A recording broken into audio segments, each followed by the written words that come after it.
Quelle émotion vous a traversé le jour où votre technologie a été utilisée pour la première fois par un utilisateur malvoyant? Oui, dans les émotions. D'accord. C'est... Ouais.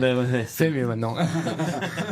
Je vais essayer de faire mieux. C'est qu'il y a beaucoup d'émotions différentes pour ça. Alors la première fois qu'on l'a distribué à un déficient visuel, je saurais pas te dire exactement. Je peux te dire la première fois où on a réussi à tout mettre en place, mais en fait avant de la distribuer à quelqu'un, il a fallu qu'on soit sûr quand même que ça fonctionne bien. Bien sûr.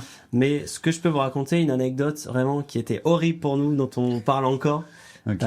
C'était du coup vraiment au lancement du projet, vraiment 2 ans, au mois de décembre, je sais plus exactement. Dans mon esprit, c'était aux alentours de Noël, donc c'est dans cette période-là. Joyeux Noël.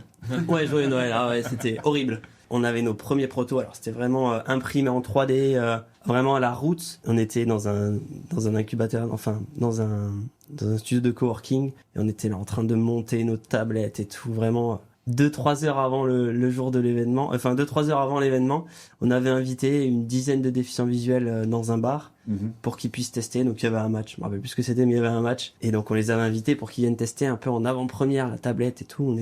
Ils étaient vraiment hyper hypés. Nous, on l'était beaucoup moins.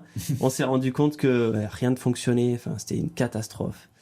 On s'est pointé avec, je sais pas, quelques tablettes. Il n'y en avait aucune ne marchait. Bref, c'était une catastrophe. Bon, depuis, on a évolué et tout ça, Oui, ça a beaucoup mieux. Que bon, ça, c'était un événement qui était quand même hyper fort.